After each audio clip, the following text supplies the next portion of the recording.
Precepts incense, samadhi incense, wisdom incense, liberation of views incense, cloud of lighted incense pouring into the Dharma realms, offering to the highest teachers of the 10 directions. I respectfully bow to the incense cloud Bodhisattva. I respectfully bow to the incense cloud Bodhisattva. I respectfully bow to the incense cloud Bodhisattva. I respectfully bow to all directions of space, all realms, past, present, and future, all Buddhas, the honored Dharma, the enlightened Sangha, the permanent three treasures. I respectfully bow to our own teacher Sakyamuni Buddha, the future-born Maitreya Buddha, great wisdom Manjushri Bodhisattva, great practice Samantabhadra Bodhisattva, Dharma protector Bodhisattvas, Buddhas and Bodhisattvas assembled at the great holy mountain.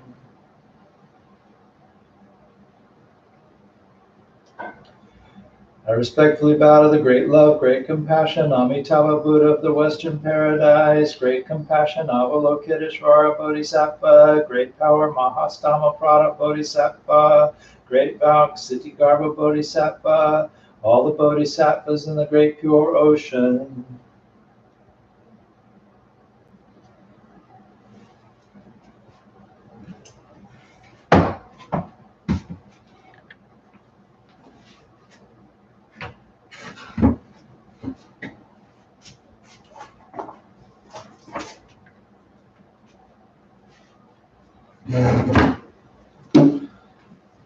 Well, good morning. Thank you for joining me on this Sunday morning. Sorry, I was a little late getting things started. Pushed the button and it said live streaming wasn't available right now. So I guess there's a lot of people live streaming church services on this Sunday morning and that sort of thing. Anyway, I'm glad that you're here with me. So I got this email a few days ago, and I'm not going to say who sent it because I didn't ask them if I could reveal their name, but some of you know this person probably, and the next time we're all together at services, maybe they'll mention this. Anyway, here's what they wrote. I have a suggestion that relates to an ongoing issue I've been dealing with, anger. For the last few years, I've noticed that anger keeps boiling up in my life, so I have to continually stop, examine where I'm at, and try to stop the cycle. So this particular writer is a little older than me, and they talk about coming of age when during the war in Vietnam and how the government wasn't real honest about that sort of thing. And that generation, and my age group too, just a little behind theirs, also saw how greed and runaway consumerism was laying waste to the environment. This was a time when social policies favored the rich and powerful, and people were working for civil rights and against social injustice. And the writer says, my generation fought hard to change the country. But here I am, and I realize nothing has changed and is possibly worse. Is that the source of my anger? And then they go on to say that maybe the current socio-political environment is to blame. Politics is so divided that I can't talk to half the people in my office building for fear of starting an argument. I can barely talk to my family because they all have the exact opposite political views. And they see the deterioration of journalism and the chaos of social media and things like that. And so maybe this is why they're angry, they wonder. So they try to turn to the Buddhist teachings on emptiness and non-attachment. Sometimes I'm not so successful, they say. And they ask, can I give some guidance on how to use the Dharma as a tool to control anger? So this is not an unusual question. I'd say, how do I deal with my anger is probably one of the top 3 questions that I get. So I'm going to talk about that today. And just mention too that on Thursdays in our Zoom meetings, we're going to be talking about the Dhammapada, which is one of the most recognized books of Buddhist scripture. And the topic of anger comes up pretty early on in that. So I'm not going to go into the Dhammapada too much today since I'll be doing a deeper dive into that fairly soon. But it makes some sense to mention some of these best known comments from the Buddha on that particular topic. And then if you're interested in more of this, start joining us on Thursday nights on Zoom, and we'll talk about it a little bit more in a couple of weeks. But first, let me just say that if you're human, you probably experience anger. It would be really easy for me to sit here and tell you that anger is bad or whatever, but anger arises, and that's all. Feelings arise. You don't have to do anything to get a feeling. I don't think I've ever in my life said to myself, I think I'll sit down and get angry now. But many times I've been reading or washing dishes or taking the dogs for a walk or whatever, and suddenly there it is. You might get angry about something that's happening right now, but you can get just as angry about something that happened when you were a kid. So the practice is to figure out how to react more skillfully when anger does arise. So in Buddhism, anger is not something that we want. Anger is considered one of the three poisons, one of the three mental states that the Buddha said is harmful to us. It's a poison because it keeps bringing us back to the cycle of birth and death. The other two are greed and delusion. In other words, these are hindrances to our spiritual progress. And so anger also creates a lot of stress for ourselves and for the people around us. So as I mentioned, the topic comes up pretty early in the Dhammapada, within the first few verses. The Buddha these are sayings from the Buddha. The Dhammapada is a collection of short sayings. And it says, the Buddha says, he abused me, he struck me, he overpowered me, he robbed me. Those who harbor such thoughts do not still their hatred. He abused me, he struck me, he overpowered me, he robbed me. Those who do not harbor such thoughts still their hatred. So the backstory to this explains that the Buddha said this in response to some people who had grievances against one another, and they were justifiable grievances. This one monk would go to the Buddha and complain about how he was being mistreated by these other monks, and then the others would complain to the Buddha about his behavior, and so on. So both groups probably felt very justified in their positions and in their anger, and assumed that the Buddha would take some corrective action against the other party. But the Buddha went to the source of the anger, which is not the actions of the other person. It's the workings of one's own mind. Those who do not harbor such thoughts still their hatred. So he's not taking sides. He says, if you hang on to these thoughts about wrongdoing, you're going to stay angry. Notice too, he doesn't tell anybody that they shouldn't have gotten angry or they shouldn't have had these thoughts. He simply says, don't nurture them. And this is an important point. Anger is a very human emotion. It causes a lot of trouble, but probably served a purpose when it evolved. We don't have a lot of control over its arising. So a neurologist could explain this better than I will. But basically, there's a part of the brain that's highly reactive, and it's much quicker to act than the part of our brain that does the cognitive thinking. And so a lot of the time we perceive something and have a mostly physical reaction to it, even before we're consciously aware of it. And then the part of the mind that does the thinking interprets what we felt. And so maybe a thought or memory arises unbidden into our consciousness, and then we create anger around that. The perception and immediate reaction to it, and even the arising of a memory or a thought, is not something that we can control. But what we can do is affect how much and how long we're going to add angry thoughts to whatever has arisen. So one of the problems with anger is that people kind of like to hang on to it. We may recognize it as a negative, harmful emotion, and yet we tend to cling to it.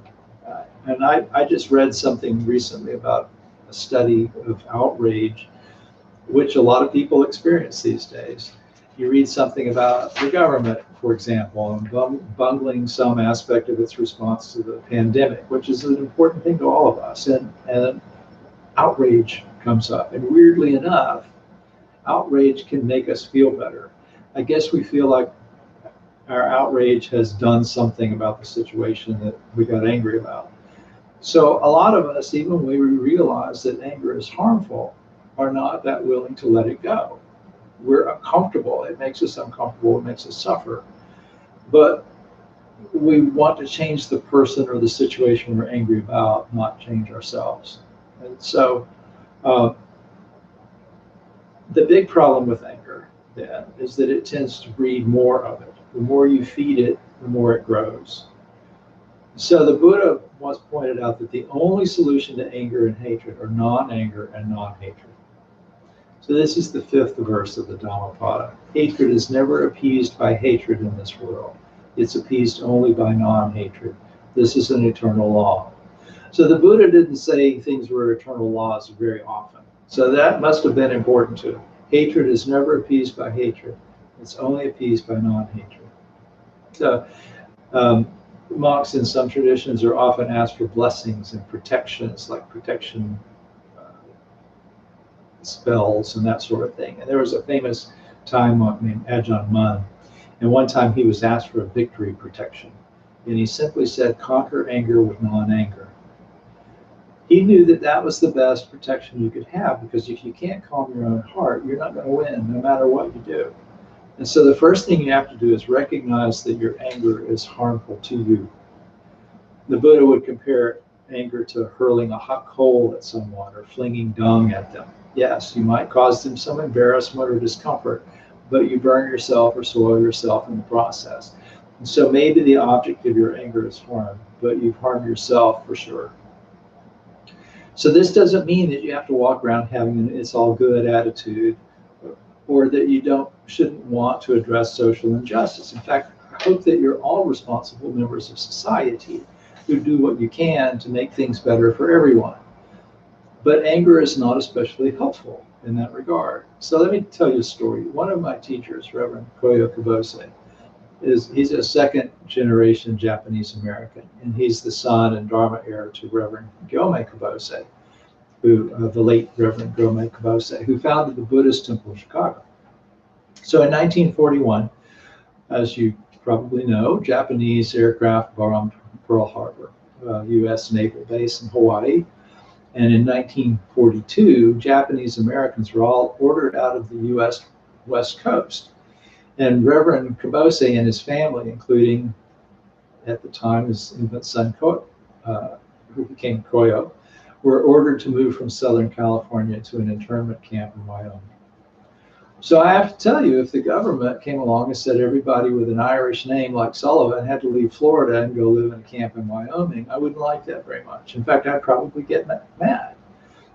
And so you could say Japanese people like the Kaboses had justifiable reasons to get angry. But Reverend Kabose simply focused on taking care of the spiritual needs of the people in the camp, and he organized a church there. And as the war came to an end, a lot of Japanese Americans moved to Chicago, and so he went there and founded a temple. And in 1945, he started the Buddhist Temple of Chicago. And the newspaper reported that these barbarian Buddhists had organized this Japanese church. But he didn't get angry about that. He was, by all accounts, a friendly, peaceable, and yet fearless person. So he was guided by his higher purpose, which was to provide a place for worship for Buddhists. So suppose you have come to the point where you see the benefit of non-anger. What do you do when it arises? The first thing is to accept that it probably will arise.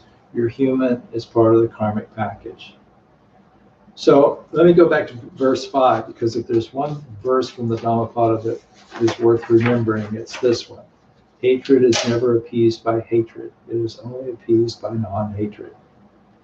So to say non-hatred or non-anger is a little bit like saying non-thought. You know, because if you tried to meditate, that you don't meditate by not thinking. It's very difficult. It's much more productive to meditate on an object like your breath. And that brings you back to the present moment. So anger is generally not in this moment. It's settled on something that happened in the past, or maybe some possible future, but not ever, almost right here, right now. So first thing to do is to breathe, one breath at a time, because that's how you perceive this moment. So as the person asked in the email, how would you use the Dharma as a tool to control anger? And I think a better way to put that might be, how do you use the Dharma as a tool to shape your response to anger when it arises? And they mention a Buddhist tradition of recognizing Dharma protector deities. So when we do the opening at White Sands, the incense offering that I just did, one of the vows, we mentioned the Dharma protector bodhisattvas. So these are beings who look mean, he says, but when you see them represented in paintings and statues, but he adds they are in reality redirecting their angry energy to a positive force to protect the Dharma. He says maybe anger cannot be completely overcome, but it can be redirected to a good cause. And yes, I agree that when anger arises, that's a symptom of something, right? It's a symptom of our desire for some of our commitment to something being different than it is.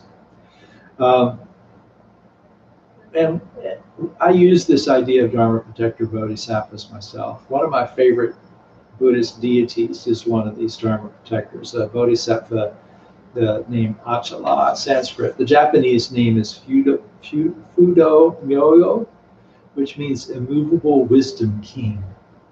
If you look at paintings or statues of him, you see him sitting on a rock engulfed in flames with a sword and lariat. And he looks really wrathful. There's a menacing scowl, one thing pointing up and the other pointing down.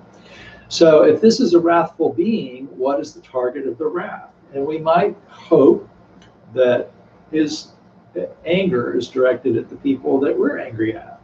But he's not here to go after the unjust or the people down the street from me who drive these big trucks and play some sort of weird redneck rap music while they wash them out in the front yard. The flat rock, he said, symbolizes the firm and immovable peace that you can attain with his help. But this peace is the result of attacking the real enemy, which is our own minds. So the halo of flame is there to burn away the defilements that lead to suffering. The sword is there to cut through delusions. The lariat is there to bind the harmful passions and restrain the mind. So when anger arises, you can make that kind of the first part of your practice. Remember that you have these tools. Burn away the patterns of thinking that keep bringing you back to suffering. Cut away your delusions. The idea that your outrage is going to somehow make things better, for example. And you can set your mind on one of the antidotes. Kind of use that as the lariat to restrain your mind with. Loving kindness or compassion are one of them. It's impossible to have ill will towards someone if you have goodwill toward them. And the same is true for compassion. You can develop understanding. You can see the suffering behind the actions of others. And it's much easier to let go of anger toward them. Work on accepting people as they are, even if you don't accept what they do. Like you, your adversary is a product of causes and conditions. So be glad that you have the opportunity to cultivate wisdom and lead a more enlightened life. So now that I've told you this, you're going to stop getting angry, right? No, you're not. Of course not. Even the Dalai Lama admits to getting angry. In fact, the Buddha once said, I wish I could find this discourse, I'd tell you where it is, but he said something like, anger finds no foothold here, talking about his own heart. So he seems to suggest that anger shows up in his mind, but he just doesn't give it a place to stand. And we can do that too. So first we have to carefully observe what has arisen, and then notice how we've continued to generate thoughts that maintain it or create other stressful emotions. And then second, begin to manage what's there. Let go of the thoughts that perpetuate anger or create self-recrimination, getting mad at ourselves for getting mad, things like that. And relax into these gaps between stressful thoughts until they start to subside. And finally, look at the values that are reflected in the thoughts that led to our unhappiness to begin with. And try to cultivate values that lead us toward fuller, freer lives. So look, I'm not immune to anger myself. A good example is there's a legislator in Texas, I think Lieutenant Governor maybe, who said something about how a lot of older people would be happy to sacrifice their lives to a virus in order to save the economy. And I'm paraphrasing, it's not exactly what they said, but close enough. And you hear something like that and you think, this is just nuts. In fact, that's one of the weirdest, most bizarre things I've heard in my life from an elected official. And there's been a lot of bizarre things. But think about how consumed by greed someone's mind would have to be in order for something like that to come out of their mouth. So we don't want our own mind to be consumed with anger over that sort of thing. And I've seen this, you see this time again. I saw friends on social media recently just sort of piling on to something, just letting their outrage build and build and build over something. And we don't want to let anger take the keys to our mind and drive off with it either, right? We want to keep our own passions restrained so that we can do something useful with them. So, Dharma Compassion at White Sands made this. These are basically, they sort of clap together to make a loud noise. We use them during things like walking meditation and that sort of stuff. And I'm not going to do it because it's really loud. Some of you may be wearing headphones, and I don't want to break your eardrums. But one says wisdom, the other says compassion. So when you put those together, even quietly, it makes quite a sound. Something really resounds. It can really affect your heart in a major way. So make that your practice. This is your response to these things that arise. Wisdom, compassion. Bring those two things together. And that can wake up your higher being. If all you had is one thing and said anger on it, what are you going to do with it? Hit yourself on the head? That might wake you up, but it's going to hurt. So keep in mind wisdom and compassion. That's the way to respond to hatred with non-hatred. So thank you very much for listening. I'm going to go grab the tablet, which I left plugged in and charging on my desk, and see if any of you had any questions. I'll be right back.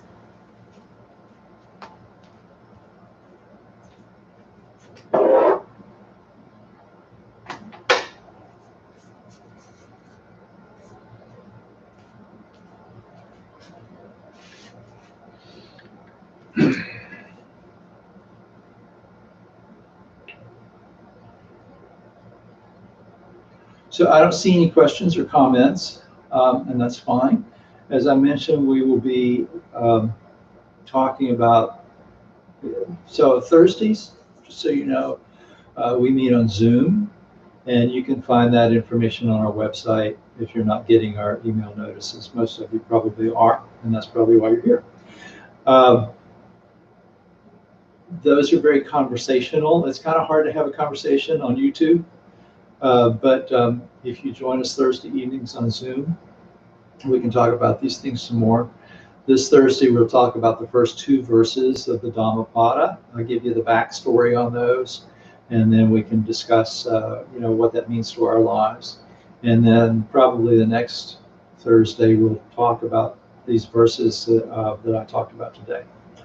So thank you very much for your attention. And I'm going to do a final prayer.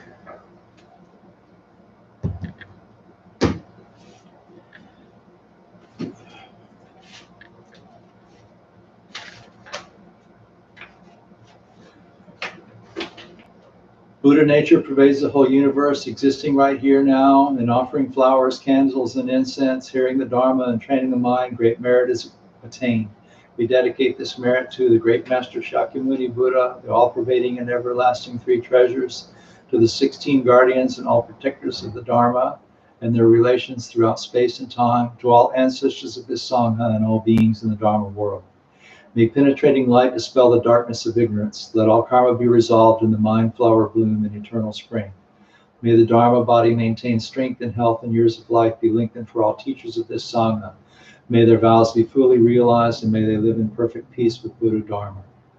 We pray for all those suffering from violence and those who grieve for them, for all those living in oppression, for all who are imprisoned who should be free, and for all refugees from violence, hunger, and catastrophes, man-made or natural. We pray for the health and well-being of all those suffering from diseases of body, mind, or spirit, those working toward the healing of those afflictions.